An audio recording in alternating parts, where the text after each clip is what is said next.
Assalamu alaikum and a very good evening. Welcome back to Evolve Talks. I'm Amin Khan and it's episode 18 of Evolve Talks.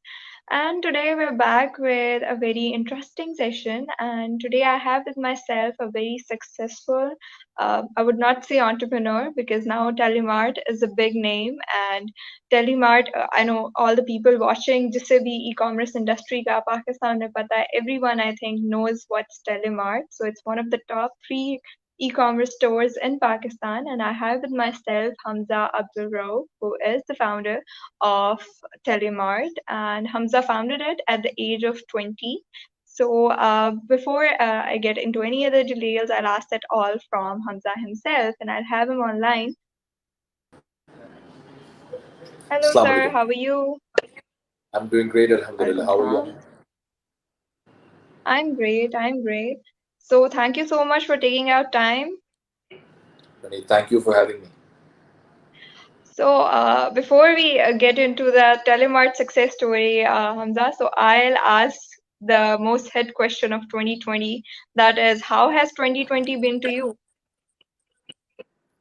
So 2020, I know it sounds weird, but professionally, obviously, it has been a good year for the e-commerce industry in general across the globe. Mm-hmm. Like, and obviously, in a personal space, when you see a lot of misery happening around you, you cannot be happy, on a human level. So as a human, obviously, Yeah. you feel bad when you see a lot of businesses suffering, you see a lot of people suffering, you see a lot of people losing their jobs, then obviously it's not a good feeling. But अगर आप अपनी industry की बात करें, for the e-commerce industry in specific, the year has been a good one. It's basically blessing in disguise. So yeah, Yeah. that's the summary of 2020. So the thing is, okay, obviously it has been for good for the e-commerce industry, but hoping the best for others as well. So I'll go a little bit back in time, and I'll ask you that you founded Telemart. So what was the idea behind it? How you started? I read it that you were in the sophomore year of IBA. So एक IBA का बच्चा who is in second year और उस time इतना I don't think so ना degree का idea होता है ना आगे future का idea होता है. So how you thought of such a good idea? देखिए, it was not pre planned. मैं चाहता तो यहाँ पे बोल सकता था कि मैंने बहुत ज़्यादा आइडिया को कंसीव किया और बहुत प्री प्लान करके मैं entrepreneur बना. So I became entrepreneur by accident, or you can say, Uh-huh. I became an entrepreneur by scenario and by situation. वो किस तरह से हुआ, बाय सर्कमस्टांसेस.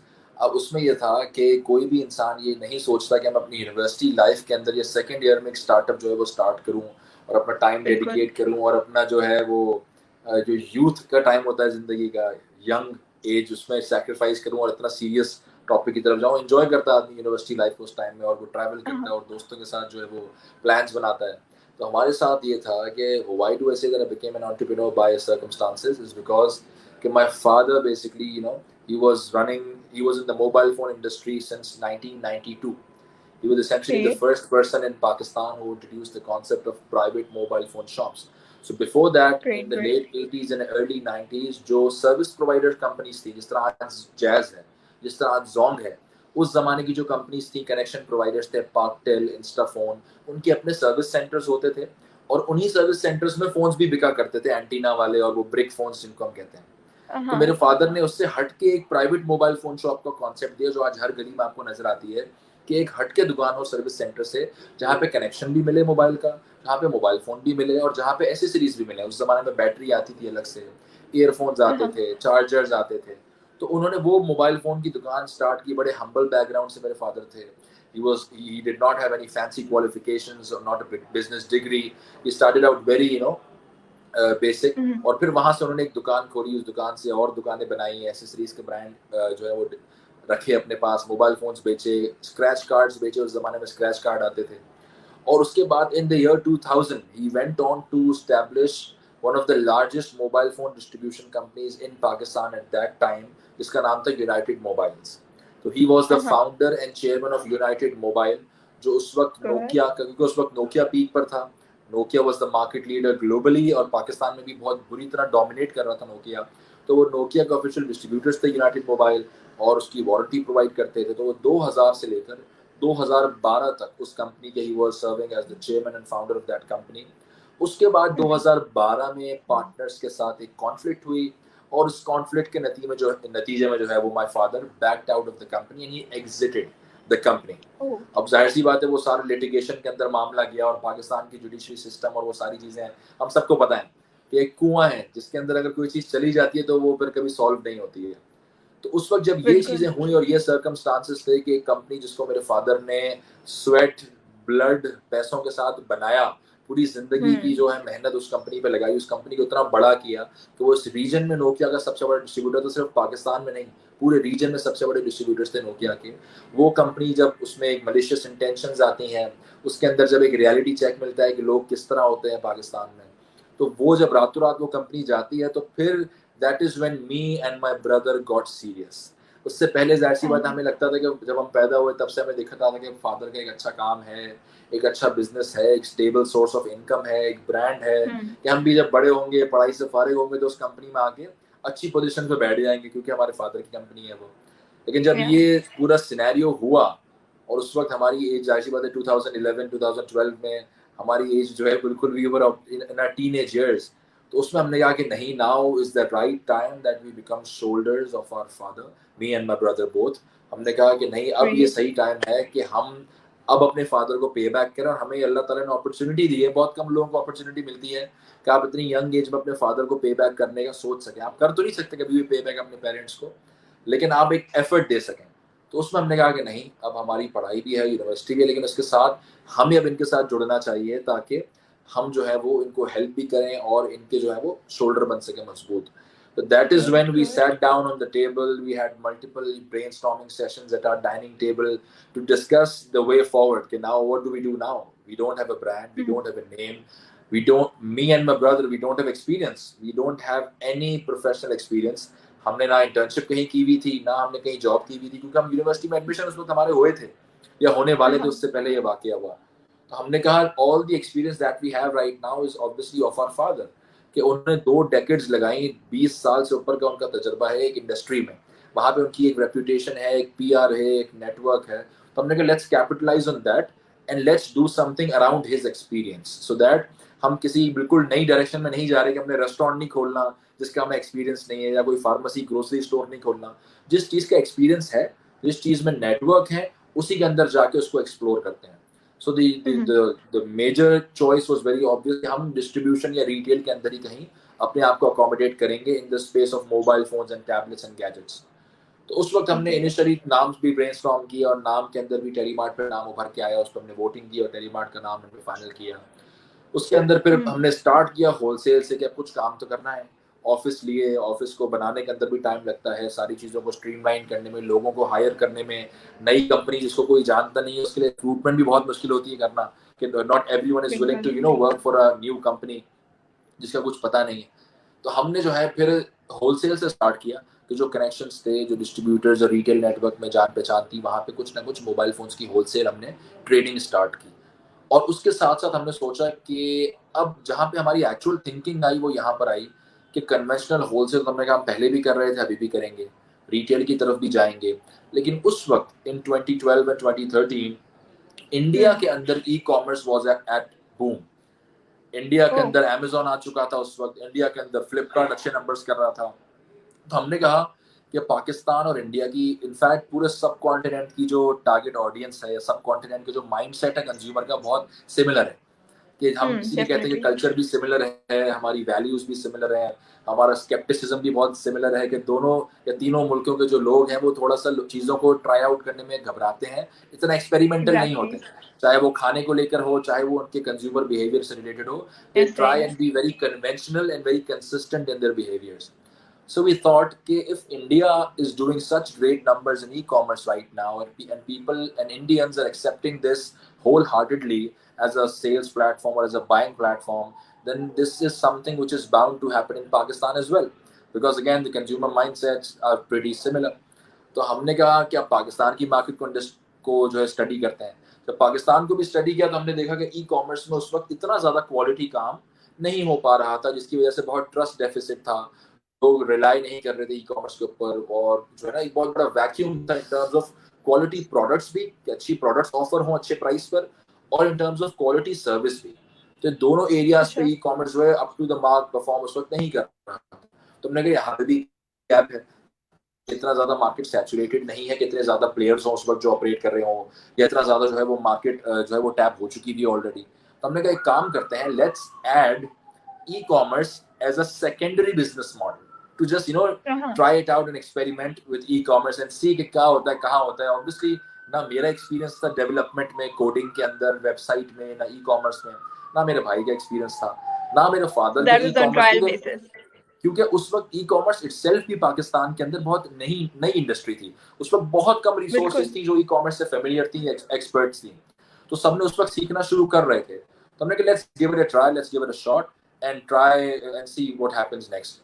तो हमने ई कॉमर्स को as a secondary business model add किया, ये देखते हुए कि पाकिस्तान में भी बहुत बड़ा वैक्यूम था, गैप था, और बेंचमार्क हमने इंडिया को किया कि वहां पे इतनी अच्छी ग्रोथ है, इतने अच्छे नंबर्स हैं, तो यहाँ पे भी इवेंचुअली वो चीज ट्रिकल डाउन होगी और पाकिस्तान में भी ई कॉमर्स का जो फ्यूचर है वो काफी ब्राइट है, बहुत पॉजिटिव है।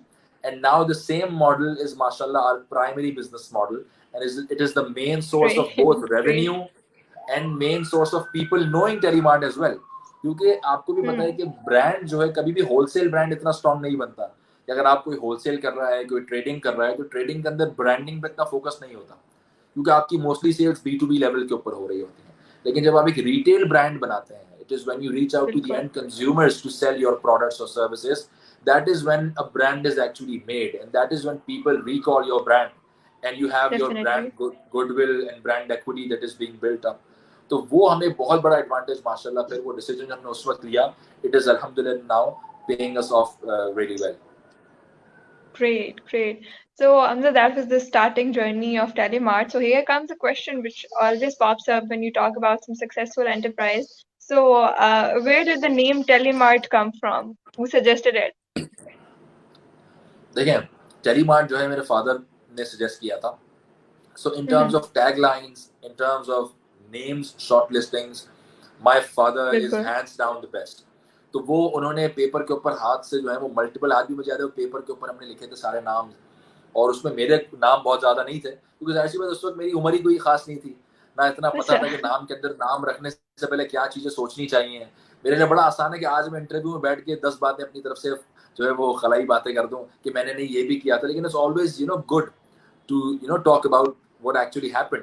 तो हमने वो पेपर Yeah. के ऊपर सारे नाम लिखे, और उसमें जो है वो फोन मार्ट भी एक नाम था, मोबाइल मार्ट भी एक नाम था, अलग अलग तरह के और भी बहुत सारे नाम थे। तो उसमें जो Mm-hmm. है फिर ये हमने फाइनली टेलीमार्ट का जो नाम है, वो जब हमने घर में भी, majority of the things obviously हमारे घर में मशवरा होता है, तो पहले घर में अच्छा। मशवरा किया सबने कि यार कौन सा नाम इसमें वोट करना है।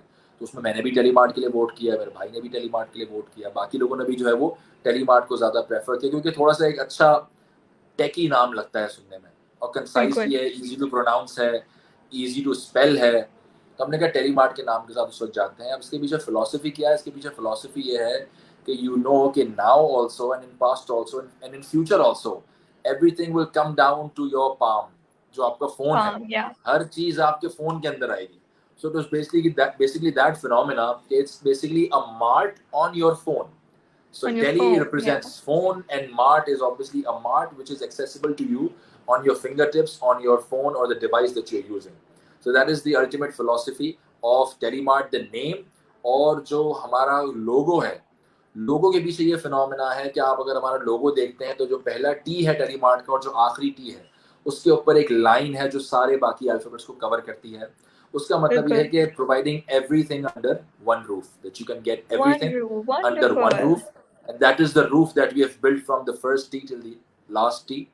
और उसमें जो कलर्स हमने यूज किए हैं, ग्रीन और ब्लू। तो green obviously is known for growth, green colour जो है Okay. वो ग्रोथ से जो है वो रिप्रेजेंट किया जाता है, रिफ्लेक्ट करता है। तो green is for growth and blue obviously is for innovation. So growth and innovation, so that's what the Great. You colors you guys reflect have in actually Telemart's. put so much thought in it. Yeah. So initially, surprisingly, not many people know this. Now they will obviously know that initially जो टेलीमार्ट के लोगों के colours हमने सबसे पहले रखे थे, वो हम्म। ब्लैक एंड रेड थे, जिसके अच्छा। विजिटिंग कार्ड जब प्रिंट करवाए थे, आज भी मेरे घर पे वो विजिटिंग कार्ड्स पड़े हुए हैं रेड एंड ब्लैक कलर के, जो हमने इनिशियली बनवाए थे। और फिर आहिस्ता आहिस्ता हमने वो कलर स्कीम जो है वो एक साल के अंदर ही हमने चेंज करके हैं, we shifted to the green and blue colour scheme, which is very pleasant to the eyes. Great, great.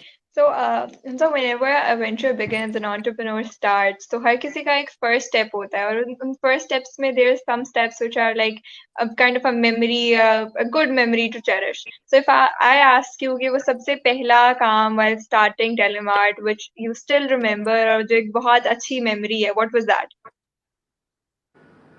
Memory, ठीक है, मेरे लिए तो आज भी और उस वक्त भी सबसे अच्छी मेमोरी ये होती है कि जब मैं कहीं पे भी किसी, चाहे वो कस्टमर के हाथ में टेलीमार्ट का शॉपर देखूं, कि हम किसी बाहर जाते हैं, मार्केट्स में जाते हैं, मॉल्स में जाते हैं, तो हमें लगता है कि हाँ, किसी ने हमारा जो है वो शॉपर यूज़ किया है, इसका मतलब है कि वो हमसे कुछ खरीद चुका है।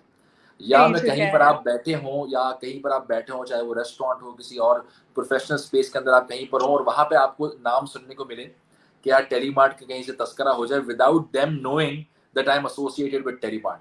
तो या तो कहीं पे हम्म। टेलीमार्ट का तस्करा हो, न्यूट्रली कस्टमर्स कर रहे हो, या कोई प्रोफेशनल स्पेस में कर रहे हो, तब बड़ी खुशी होती है कि पीपल नो टेलीमार्ट। या जब मैं किसी कस्टमर को देखता हूँ, क्या वो चाहे वो टेलीमार्ट के शॉपर यूज़ कर रहे हो कहीं पर, या वो टेलीमार्ट की, हमने बीच में स्टार्ट में मर्चेंडाइज बहुत ज़्यादा फ्लोट की थी, इसमें free T shirts, free caps थी।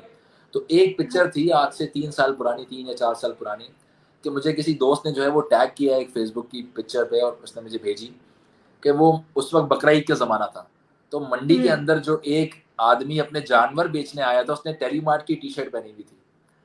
तो एक ग्रेट। रूरल रूरल एरिया से एक आदमी आया हुआ था, वो अपने जानवर बेचने के लिए आया था, लाइव स्टॉक बेचने के लिए आया था। और वहां पे मैंने देखा कि वो जो है उसने ब्लैक कलर की टेलीमार्ट की टी शर्ट पहनी और लोगो लगा हुआ है। तो मुझे बड़ी खुशी हुई कि हाँ यार, हमारे जो है वो वहाँ कहाँ कहाँ तक रीच, हमें पता भी नहीं है उस चीज़ की। तो ये हमेशा किसी बिल्कुल। भी एंटरप्रेन्योर के लिए सबसे ज़्यादा सूदिंग मोमेंट, सबसे ज़्यादा सेटिस्फाइंग मोमेंट ये होता है जब वो देखे कि लोग उसके ब्रांड को पहचानते हैं, और जब वो देखे कि लोग उसके ब्रांड को यूज़ कर रहे हैं, चाहे वो उसकी प्रोडक्ट हो या चाहे वो उसकी सर्विस हो। तो वो एक हमेशा बड़ा एक अच्छा फैक्टर होता है जब भी मैं इस तरह से कोई इंटरेक्शन मेरी होती है। Definitely, definitely. So, Timza, I'll shift a different a bit from the topic now here. So, आपने पहले भी बात की of e-commerce industry in Pakistan. So, e-commerce में एक बहुत important factor होता है, आपने पहले भी बात की कि how to win the trust, क्योंकि अब obviously I'm sitting at home and I'm ordering something by just looking at it or hearing about it. तो मैं वो trust नहीं कर सकूंगी जो मैं जाके एक shop से खरीदूंगी. So how do you guys maintain that trust of your customers? देखिए, इसमें मल्टीपल फैक्टर्स होते हैं when you are trying to build trust for your brand. चाहे आप कोई प्रोडक्ट बेचते हो, चाहे आप किसी भी इंडस्ट्री में हो, ई कॉमर्स में तो स्पेशली, क्योंकि there is no physical interaction between customers and yourself, there is virtual interaction, और बहुत ज़्यादा ट्रस्ट आता है वहाँ पर। उसमें क्या बिल्कुल। होता है, एक चीज़ तो ये होती है कि अभी भी जो है वो बड़ी बड़ी यूनिवर्सिटीज़ रिसर्च जब करती हैं, उनकी रिसर्च पब्लिश होती है, तो उसमें एक मार्केटिंग के ऊपर रिसर्च थी कि in today's digital day and age, today's age of technology, what is the most effective tool of marketing. ये एक रिसर्च Mhm. इसके ऊपर हुई थी, जिसके ऊपर जो रिजल्ट आया, वो आज इतनी टेक्नोलॉजी, इतनी एडवांसमेंट के बावजूद, डिजिटल प्लेटफॉर्म्स के बावजूद, सबसे effective tool of marketing still is word of mouth. Exactly, word exactly. Of Can't mouth agree more. इस चीज को कोई रिप्लेस नहीं कर सकता है, वो फेसबुक एडवर्टाइजिंग हो, चाहे वो गूगल हो, चाहे वो एसईओ हो। Everything finally comes down to this, कि how satisfied is your customer, what do customers say about your brand. It's not what you think about your brand, it's what your customer thinks and perceives and talks about your brand, which defines your brand positioning. तो वो एक बहुत important tool है customer का word of mouth, जिससे trust जो है वो अल्टीमेटली डेवलप होता है। कि अगर आपने स्टार्ट के 50, 100, 150 कस्टमर्स को भी बहुत अच्छे से सेटिस्फाई किया, तो वो 100-50 कस्टमर जिनको आपने सर्व किया, वो 100 या 50 सेल्स नहीं होती हैं, वो उससे कहीं ज़्यादा मल्टीप्लायर इफेक्ट लग के आपके पास इवेंचुअली आती हैं। तो कोई भी कस्टमर जो एक बिजनेस आज जो है वो फैसिलिटेट कर रहा है उस कस्टमर को, वो कस्टमर कभी भी एक ट्रांजैक्शन नहीं होता। आपको eight the face of it दिख रहा होता है कि यार उसने मुझसे एक ट्रांजैक्शन की है, लेकिन अगर आपने उसको अच्छी सर्विस दी, तो वो एक ट्रांजैक्शन नहीं है, वो उससे एसोसिएटेड उसके अब्बू का फ़ोन भी उसको लेना है, उसकी अम्मा का फ़ोन भी उसने लेना है, बहन भाइयों के लिए भी लेना है, वो जिस सोशल बिल्कुल। सर्कल में दोस्तों के साथ उठता बैठता है, उनको भी वो रेकमेंड कर सकता है। उन दोस्तों को रेकमेंड करेगा, तो वो दोस्त जब अच्छा एक्सपीरियंस लेके जाएंगे, वो किसी को रेकमेंड करेंगे।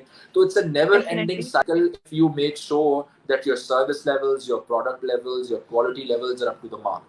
So it can bring great benefits to a business if you focus wholly and solely on your customer service. No matter if you have a single customer या आपके 10 कस्टमर स्टार्ट में हो, आप ये ना सोचें कि सिर्फ ये 10 कस्टमर हैं। तो सबसे अच्छा तरीका तो ट्रस्ट बिल्ड करने का ये होता है कि आपको इनिशियली जो भी ट्रैक्शन थोड़ी बहुत मिलती है, चाहे आप सोशल मीडिया से पहले ऑर्डर्स लेके आ जाएं या रिलेटिव्स के पहले ऑर्डर्स को आप अपने प्लेटफॉर्म से सर्व करें, just make sure that you are performing at your best optimum level in terms of quality, Mm-hmm. ताकि वो आपके लिए बहुत अच्छा एक वर्ड ऑफ माउथ क्रेडिबिलिटी जो है वो बिल्ड करते हैं एक ब्रांड के लिए।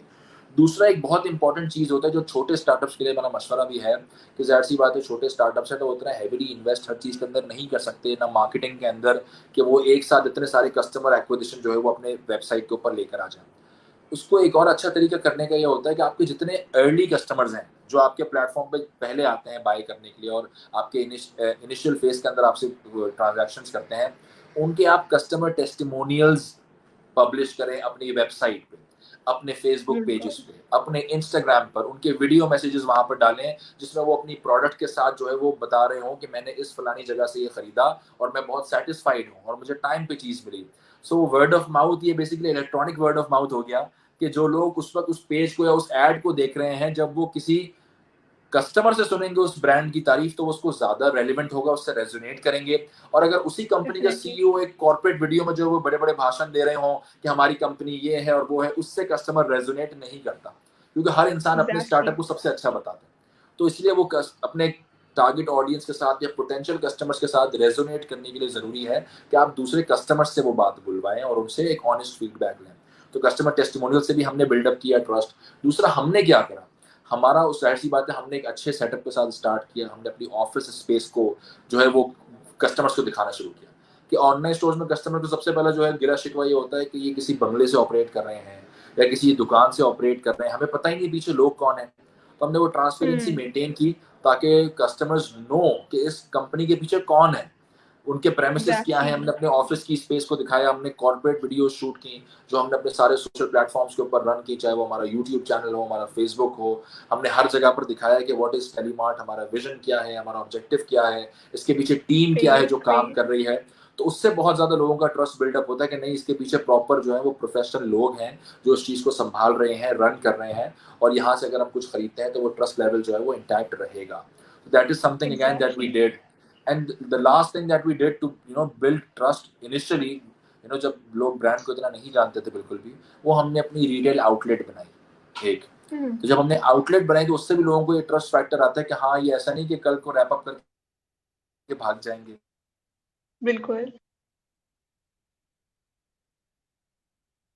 पाकिस्तान में आज भी जो रिटेल इंडस्ट्री है उसका 99% ऑफलाइन है, online is unfortunately still less than 1%। तो ऑफलाइन को लोग ज्यादा ट्रस्ट करते हैं, ज्यादा जो है उस पर भरोसा करते हैं, ऑनलाइन के ऊपर Um, इतना ट्रस्ट फैक्टर नहीं है। Can you see I'm me so now? sorry to cut you off, but I can't see you. I think there's some issue with your camera.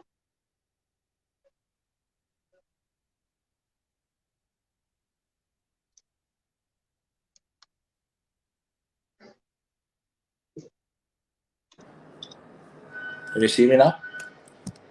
Yeah, I can see you now.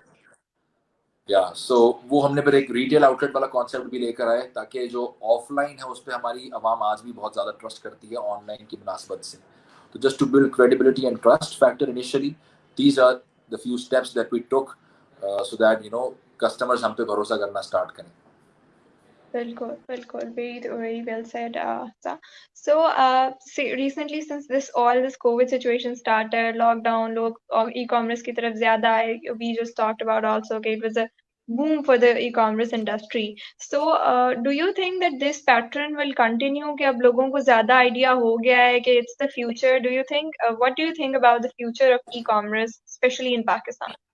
बिल्कुल, देखिए मैं अभी भी आपसे पहले भी जो एक मीटिंग में था वहाँ पे भी मैंने ये चीज़ कोट करी कि अगर हम कोविड ना होता ई कॉमर्स इंडस्ट्री के लिए पाकिस्तान में, तो जो ग्रोथ ई कॉमर्स इंडस्ट्री की अभी हुई है कोविड के बाद, वो ग्रोथ हमें ऑर्गेनिकली शायद अचीव करने के अंदर 3 से 4 साल लगते। तो जितना ई Exactly. कॉमर्स इंडस्ट्री पाकिस्तान में 3-4 साल बाद होती अगर कोविड ना होता, तो कोविड के आने से वो ग्रोथ हमने 6 महीने में कर ली जो 3 साल या 4 साल में होती शायद। तो अगर उस बिल्कुल। पर्सपेक्टिव से बात करें तो अपॉर्चुनिटी बहुत मैसिव थी, बहुत ज़्यादा डिमांड जो है वो इंक्रीज किया, उसने बहुत सिग्निफिकेंटली इंक्रीज किया। लेकिन साथ साथ एक डाउन साइड भी थी। वो डाउन साइड ये थी कि covid was not the ideal scenario for any business to attract more customers और गेन मोर ट्रैक्शन। बिकॉज अगर डिमांड साइड पे इतना ज़्यादा प्रेशर था तो सप्लाई साइड कोलैप्स की हुई थी उस वक्त, क्योंकि ई कॉमर्स प्लेटफॉर्म्स जो है वो बेस करते हैं सप्लायर्स के ऊपर, सेलर्स के ऊपर या वेंडर्स के ऊपर जिनके एग्जैक्टली। प्रोडक्ट्स को हम अपने प्लेटफॉर्म पे बेचते हैं। तो वो सारे सेलर्स, सारे वेंडर्स, हमारे जितने भी हैं सारी सप्लायर्स, वो सारे उस वक्त जो है वो बंद हुए हुए थे, वो नॉन ऑपरेशनल थे, उनकी दुकानें बंद थी, उनकी कंसाइनमेंट्स जो है वो पोस्टपोन हो गई थी, उनके इम्पोर्ट्स नहीं आ रहे थे। तो वो एक बहुत अनसर्टेन सिचुएशन थी जिसके अंदर हमारे पास ट्रैफिक तो बहुत आ रहा था, ऑर्डर्स भी बहुत आ रहे थे, अटेंशन भी बहुत मिल रही थी, लेकिन फुलफिलमेंट हम कैसे करें जब हमारी वेबसाइट के 95% प्रोडक्ट्स जो हैं उनके सप्लायर्स बंद हो चुके थे और उनका कुछ एग्जैक्टली। पता नहीं था कि कब ओपन होंगे, कब ऑपरेशनल होंगे, क्या चीज़ें होंगी। तो इसलिए हमने उसको, और फिर एक और चीज़ है कि जब इतना लोड ई कॉमर्स पे आया और आहिस्ता आहिस्ता लोग खुलना शुरू हुए, जो रिटेलर्स हैं उनकी लोकेशंस, स्मार्ट लॉकडाउन का जो है वो इम्पोज हुआ, तो उसके बाद जब एक्चुअल में फुलफिलमेंट तेजी से होने लगी तो जो कोरियर कंपनीज है वो माशाल्लाह कोलैप्स कर गई। चाहे वो जितने भी बड़े बड़े कोरियर कंपनीज के नाम हो, क्योंकि उनको उनकी कैपेसिटी से ज़्यादा लोड मिलना शुरू हो गया ई कॉमर्स के बूम बिल्कुल। की वजह से। तो उन्होंने एक एक पार्सल को ईद उल फितर से एक दो महीने तक, इनकी जो है वो ईद उल फितर से एक डेढ़ महीना पहले भी और ईद उल फितर के एक डेढ़ महीना बाद तक average delivery time courier companies का 8 से 10 दिन हो गया था। 8 से 10 दिन, ओह। जो पता नहीं, it takes you down to stone age कि आप 8 से 10 दिन लगा रहे हैं कि घोड़सवार जो होता है ना, ऐसा लग रहा था हम घोड़े के साथ जो है वो पार्सल भेज रहे हैं, तो कोई जिस तरह पैगाम लोग एग्जैक्टली। भेजा करते थे। तो उन्होंने इतना बुरा इम्पैक्ट किया कस्टमर्स को कि जो नए कस्टमर्स आ भी रहे थे उसमें से अच्छा significant share of customers were not treated well due to the collapse of logistics systems, to the failure of logistics system, and due to the product availability issues at the supplier side, क्योंकि supplier के पास अगर product exactly. था तो कम था, वो बहुत तेजी से प्रोडक्ट, जो अगर उनका जब कारोबार खोला तो बहुत तेजी से प्रोडक्ट लिक्विडेट हो रहे थे, वो इन्वेंट्री मैनेज नहीं कर पा रहे थे, नई कंसाइनमेंट्स नहीं आ रही थी, प्राइसेस बहुत ज़्यादा फ्लक्चुएट कर रहे थे हर चीज़ के लॉकडाउन के दौरान। तो on the supply side obviously there were a lot of challenges which were beyond our control. अगर आप हाँ। मुझे कहें, हमने तो प्लेटफॉर्म भी लाइव रखा, हमने अपने वेयर हाउसेज भी ओपन रखे, हमने कोरियर को पार्सल भी टाइम पे देते रहे, हमने अपनी सारी वेबसाइट के ऊपर चेंजेस भी रियल टाइम करते रहे कस्टमर की कन्वीनियंस के लिए। लेकिन जब हमें इन पिलर्स से, क्योंकि ई कॉमर्स इंडस्ट्री में सबको कहता हूँ, e commerce industry is dependent on multiple stakeholders to shape up the final consumer experience. So if you are doing well, it doesn't matter. So ultimately and हाँ। unfortunately, you have to depend on your payment partners as the pillar. You have to depend या। on your courier partners, as logistics. You have to depend on your technology stack that you have, the infrastructure that you have built, जो technology आपकी जिस exactly. website पे बनी हुई है, जो infrastructure है, you have to depend most importantly on your sellers, on your vendors जो आपको products और चीज़ें supply कर रहे होते हैं। तो वो इतने सारे स्टेक होल्डर्स हैं, अगर वो सब अपने ऑप्टिमम लेवल्स पे परफॉर्मेंस करते हैं तो आपका एक्सपीरियंस कस्टमर का अच्छा रहता है। अगर इनमें से कोई एक भी अच्छा परफॉर्म नहीं करता, या उनके सर्विस लेवल्स अच्छे नहीं हैं, या वो आपके विजन को शेयर नहीं करते हैं, तो अल्टीमेटली कस्टमर सफर भी करता है और कस्टमर उस ई कॉमर्स मर्चेंट को ब्लेम करता है rather than blaming that particular stakeholder. That तो हर पर्टिकुलर केस के से अंदर डेफिनेटली। बुरी सर्विस होती है तो कस्टमर ये नहीं कहता कि कोरियर ने डिले किया, कस्टमर कहता है टेरी मार्ट बुरा है। अगर प्रोडक्ट की प्राइसेस बढ़ गई, हमें इन्फॉर्म नहीं हुआ और वेंडर ने नहीं बताया, तो कस्टमर हमें ब्लेम करता है, वेंडर को ब्लेम नहीं करता। उस तरह के मल्टीपल पेमेंट प्रोसेसिंग में अगर हमारा क्रेडिट कार्ड गेटवे जो हमने इंस्टॉल किया, अगर वो रिवर्सल के अंदर 12 दिन लगाते हैं अपने पास से, तो वो कस्टमर हमें ब्लेम करता है कि आप क्यों 12 दिन ले रहे, जबकि हम हमारे पास उनका पैसा नहीं है, उनकी क्रेडिट कार्ड ट्रांजैक्शन बैंक के पास है और बैंक रिवर्सल में 12 दिन लगाता है। तो इसलिए ये बहुत ट्रिकी बिल्कुल। इंडस्ट्री है कि कस्टमर एक्सपीरियंस आपके हाथ में कंप्लीटली है ही नहीं, ना कंट्रोल आपके हाथ में है। So you ultimately बिल्कुल। have to choose the So, right so what partners to will you make sure suggest to the that all of freshers who your are coming partners and right in? stakeholders are working towards a shared goal. Freshers who are coming in what, the e-commerce space? So I didn't hear you. आप e-commerce space की बात करें, जी, मैं कह रहा ई हूँ आप commerce की बिल्कुल। ई कॉमर्स में जो नए लोग आना चाह रहे हैं उनके लिए कह रही हैं? जी। आपकी आवाज, अच्छा, ठीक है। तो उसमें देखें ये है कि ई कॉमर्स स्पेस के अंदर जो है वो, मैं जो लोग आना चाहते हैं उनको ये रेकमेंड करूंगा कि वो ई कॉमर्स मार्केट प्लेस ना बनाए, जैसे दराज है, जैसे टेलीमार्ट है, जिस तरह की और मार्केट प्लेस है जो हर चीज बेचती हैं। तो उसके, हम्म। क्योंकि वो ऑलरेडी स्टैब्लिश्ड प्लेयर्स हैं और एक बहुत एक्सपेंसिव प्रोपोजिशन है एक ई कॉमर्स मार्केट प्लेस बनाना। आपने बहुत पैसे जो है बिजनेस के अंदर डालने पड़ते हैं, बहुत इन्वेस्टमेंट करनी पड़ती है ताकि आपकी फिर एक क्रेडिबिलिटी और एक नाम बने। तो उसमें आपको बहुत ज्यादा Definitely. टाइम लगता है, अनलेस आपके पास मिलियंस ऑफ डॉलर्स की बैकिंग हो तो आप ई कॉमर्स मार्केट प्लेस भी बना लें। लेकिन वैसे जो नए लोग हैं जो इस फील्ड में आना चाहते हैं, उनको मैं रेकमेंड नहीं करूंगा कि वो ई कॉमर्स मार्केट प्लेस की तरफ आए। हाँ, अब बचता क्या है हमारे Mhm. पास, ई कॉमर्स के अंदर नीश आइडेंटिफाई करें, एक Uh, focused e commerce store बनाएं। कि मिसाल के तौर पे मैं एक स्टोर बना रहा हूँ जिसमें सिर्फ शूज का ऑनलाइन स्टोर है, जिसमें सारे ब्रांड्स के शूज मिलेंगे, मेल्स के लिए भी फीमेल्स के लिए भी, और फोकस्ड होगा शूज के लिए। मैं जो है वो Shoes के एक लिए. वॉचेस का ऑनलाइन स्टोर बना रहा हूँ, मैं एक फैशन का ऑनलाइन स्टोर सिर्फ बना रहा हूँ, मैं सिर्फ ग्रोसरी का ऑनलाइन स्टोर बना रहा हूँ।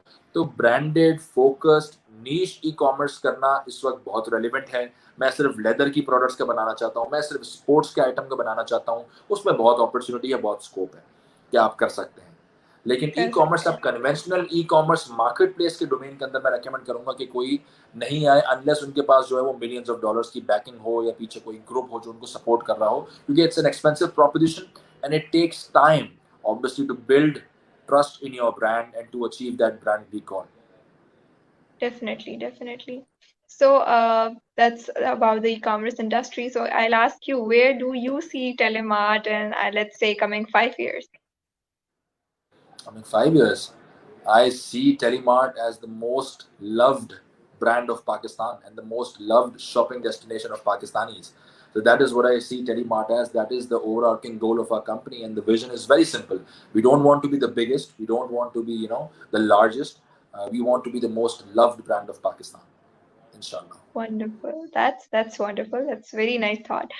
So, lastly, I'll ask a question that I ask to every entrepreneur that I invite, and that's kind of my favorite question. So, what if I ask you what three things made you a successful entrepreneur, which you think that every entrepreneur, for every entrepreneur there must have those three things, what will they be? ये तीन चीजें मैंने कभी सोची तो नहीं है, तो I just have to think about them right now. One thing for sure is detail orientation. तो जब लोग कहते Uh-huh. हैं ना कि आप परफेक्शनिस्ट हैं और हर डिटेल को देखना चाहिए, this is again something which I strongly believe in and I practice as well, कि आप हर चीज़ को बारीकी से देखें। क्योंकि अगर आप हर चीज़ को बहुत जेनेरिकली देखेंगे और एक बहुत जूम्ड आउट लेंस के साथ देखेंगे तो वो एक लेमैन अप्रोच है। इस तरह तो हर चीज़ को हर इंसान देख सकता है। तो आपको जो बिल्कुल. बाकी लोगों से चीज़ डिफ्रेंशिएट करती है वो आपकी, इसको हम इंग्लिश के अंदर एक फैंसी टर्म कहते हैं, क्रिटिकल थिंकिंग। तो आपके अंदर वो क्रिटिकल थिंकिंग वाला एलिमेंट होना चाहिए कि चाहे वो कोई प्रोजेक्ट आपके सामने आए, चाहे वो कोई बिजनेस मॉडल बनाना हो, चाहे वो कोई रेवेन्यू स्ट्रीम्स को आइडेंटिफाई करना हो, चाहे वो कोई अलायंस हो जो आप फॉर्म कर रहे हैं, उसके अंदर आप बहुत माइन्यूट लेवल के ऊपर जाकर उसको सोचें और उसको प्लान आउट करें। That will help Uh-huh. You a lot in future. कि आपको पता होगा कि हमने इसके सारे एरियाज को देखा, किससे क्या क्या चीज़ें हो सकती हैं, क्या क्या चीज़ें हमारी फेवर में चलेंगी, क्या क्या चीज़ें किस किस तरह से रोल आउट होंगी, क्या क्या डाउन साइड्स हैं जो उसके आ सकते हैं, क्या क्या इसके नेगेटिव पॉइंट्स हैं, क्या प्रोज हैं, क्या कॉन्स हैं। तो वो एक चीज़ जो है मैं हाईली रिकमेंड करता हूँ कि हर एंटरप्रेन्योर के अंदर वो स्किल्स को डेवलप करना चाहिए, कि don't take everything at the face value, try and dig down deep, try and dig down to the minutest of details that you could find about anything that comes your way or at your table। वो बहुत important है, detail oriented होना। दूसरा एक चीज़ बहुत important जो इससे related ही है और डिटेल ओरिएंटेशन का प्री रेक्विजिट है, वो है पैशन। अगर आपको किसी Passion. चीज़ में इंटरेस्ट Definitely. होगा, किसी चीज़ में आपको इंटरेस्ट होगा तो ही आप अपना इतना टाइम और अपनी इतनी एफर्ट जो है वो उसकी डिटेल्स के अंदर लगाएंगे, उसको डिग आउट करने के अंदर लगाएंगे। अगर पैशन आपको नहीं होगा तो आप कभी भी उस काम को सही से नहीं कर पाएंगे। So the passion has to be there, detail orientation has to be there. और एक और चीज़ जो एक एंटरप्रेन्योर के अंदर होनी चाहिए वो ये होना चाहिए कि he should always strive for the greater good and not just aim at making more money and making more profits and driving fancy cars and wearing fancy clothes। तो एक बड़ी इंपॉर्टेंट चीज़ जो एक एंटरप्रेन्योर के अंदर होनी चाहिए, मस्ट हैव है, वो ये है कि उसको सोसाइटल इम्पैक्ट या greater good of the society या बेटरमेंट ऑफ द सोसाइटी, उसके ऊपर लाजमन सोचना चाहिए है कि मेरे इस बिजनेस से, इस आइडिया से सोसाइटी कैसे बेनिफिट करेगी। What is the difference that I'm making? Will I be just another entrepreneur who is just making money and selling things, or does my brand Exactly. have depth in its meaning? Does my brand have a good enough vision जिसकी तरफ हम strive कर रहे Vision, हैं? yeah. तो आपके लिए हमेशा जो विजन होता है कंपनी का, जो एम होना चाहिए है, वो ऑन द बिगर एंड आपको ये सोचना चाहिए कि सोसाइटी किस तरह बेनिफिट करेगी, लोगों की जिंदगी किस तरह आसान होगी, या क्या इम्पैक्ट है, क्या सोशल इम्पैक्ट है जो मेरी कंपनी इस दुनिया में लेकर आएगी। क्योंकि वही एक चीज़ है जिसके बाद अगर आप चले भी जाएं इस दुनिया से, तो लोग people will remember you, because not because you made lots of money, not because आपका शेयर बहुत बिल्कुल. ऊपर चढ़ा गया आपकी कंपनी का, but because you made a difference.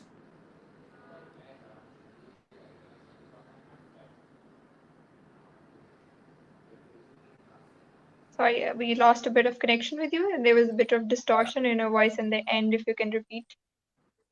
Yeah. So I just said that people obviously will remember you not on the amount of cash that you made, but they will remember you if you made a difference through your work. So make sure that whatever you're doing, you have the greater good lens attached to it.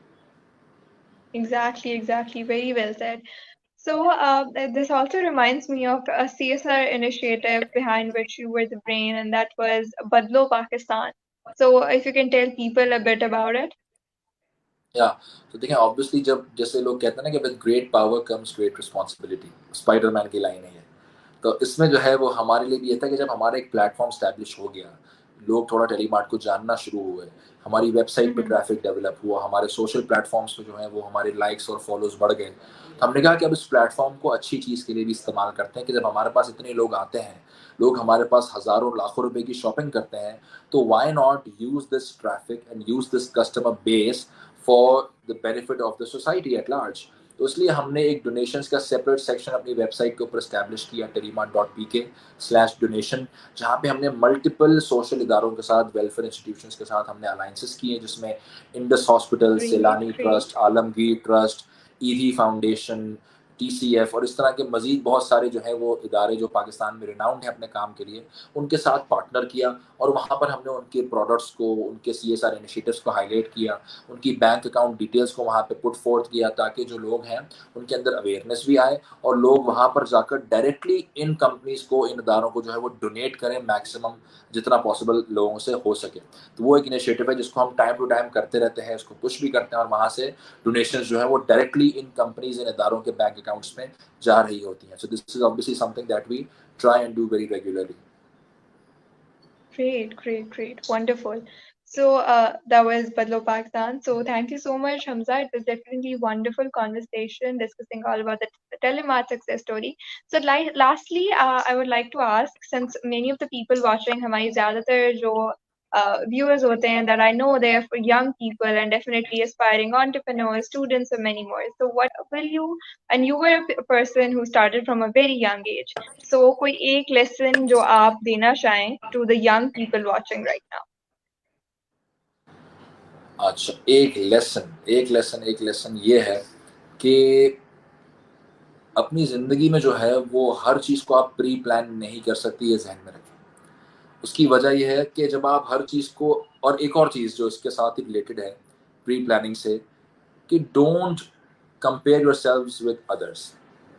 ये Definitely, बहुत एक yeah. ऐसी चीज़ है जो आपको जल्दबाजी में लगाती है, जो आपको अपनी ज़िंदगी से जो है वो, जो कंटेंट का ऑपोजिट होता है आपको वो करती है ये, कि आप अपनी ज़िंदगी से कंटेंट नहीं होते, मुतमईन नहीं होते, आप डिप्रेस होते हैं जब आप दूसरों से अपने आप को कंपेयर करते हैं, आप जल्दबाजी के अंदर आके काफ़ी डिसीजंस लेते हैं, और आपकी थिंकिंग कैपेबिलिटी जो है वो कॉम्प्रोमाइज़ होती है। इसकी एग्जांपल देता हूँ मैं आपको। तो आपने बताया कि मैंने बहुत जल्दी बिजनेस के साथ एसोसिएट हुआ और एक स्टार्टअप बनाया। अगर आज हर बंदा ये सोचे कि मुझे भी जो है वो 21 साल की उम्र में अपना स्टार्टअप लॉन्च करना है, या 19 साल की उम्र में अपनी कंपनी लॉन्च करनी है और उसको इतना बड़ा बनाना है, तो वो कभी अपनी ज़िंदगी से खुश नहीं होगा। तो इसलिए don't try Agreed. And run in the rat race. God obviously has a plan for you. He has a plan for everyone. And he has the Exactly. bestest of the plan that you can ever have and you can ever imagine. तो leave some things to destiny as well. और आप अपनी direction में जाते जाएं, अपने interest को identify करें। अब वो लोग KFC की भी एग्जांपल देते हैं कि जो KFC का फाउंडर था, उसने पता नहीं 70s में अपनी 80s की एज के अंदर KFC को फाउंड किया था। अगर वो ये सोचता Definitely, कि yeah. मुझे भी 20 साल की उम्र में एक स्टार्टअप लॉन्च करना है तो वो कभी नहीं कर पाता। तो आप ये ना सोचें कि मेरे दोस्त ने ग्रेजुएशन के फ़ौरन बाद एक कंपनी स्टार्ट की, वो इतना कमा रहा है, या मेरे एक और दोस्त की जॉब इतनी लगी, वो इतना कमा रहा है, या उसने फलानी इंडस्ट्री में जॉब कर ली, उस इंडस्ट्री में पे स्केल हाई है, मैं उस इंडस्ट्री में जाऊँ। तो आप अपने आप के ऊपर थोड़ा-सा काम करें एंड मेक श्योर कि आपका जो कॉलेज लाइफ़ है, आपकी जो यूनिवर्सिटी लाइफ़ है, उसमें अपने इंटरेस्ट को फिगर आउट करें, दैट्स इट। अगर आपने अपने इंटरेस्ट को फिगर आउट कर लिया कि what is it that excites you, या जिस चीज को आप परस्यू करना चाहेंगे एज अ करियर, वो सबसे इंपॉर्टेंट है। तो किसी को वो रियलाइजेशन यूनिवर्सिटी के अंदर हो जाती है, किसी को वो रियलाइजेशन कॉलेज लाइफ के अंदर हो जाती है, किसी को वो रियलाइजेशन एक या दो जॉब्स करने के बाद होती है, किसी को वो रियलाइजेशन जो है वो एक स्टार्टअप करने के बाद होती है। तो it's never too late to fail. तो Never आप too जो late. है वो Yeah. अपने आप के ऊपर काम करें, अपने इंटरेस्ट को आइडेंटिफाई करें, अपने पैशन को आइडेंटिफाई करें, और एक्सक्लूड कर दें। वो जो घोड़ा अपने कानों पे लगाता है ना फोकस के लिए, कि उसको ना दिखे बाकी चीजें, उसको अपना रास्ता दिखे। तो आपने अपने आप को देखना है, कंपैरिजन नहीं करना कि मेरे पेयर्स क्या कर बिल्कुल। रहे हैं, मेरे बैचमेट्स कहाँ पर हैं, वो कितना आगे निकल गए या कितना फेल हो रहे हैं। कंपैरिजन की रेस में अपने आप को आप डालेंगे तो you will go down the train. So just make sure you focus on yourself and identify your interest and your skill set so that you can make it and turn it into your career. Very well said. Very well said. So, thank you so much for joining, and I wish the best of luck to Telemart. We really want to see you guys growing the way you are. So, thank you so much for joining. Thank you so much, Aman. Thank you so much. Pleasure for having me. And again, apologies for being late on the call. Thank you so No, much. no, it's definitely okay. Allah Okay, Hafiz. take care. Allah. So that was a really inspiring story of Mr. Hamza Abdul Rauf, and you all know how successful, mashallah, Telemart is. So he said a very important thing at last, that God has a plan for everyone. So you just have to stick to your passion and be consistent. It's never too late. So thank you so much, everyone, for joining, and we will be back with another session of Evolve Talks. So till then, stay safe.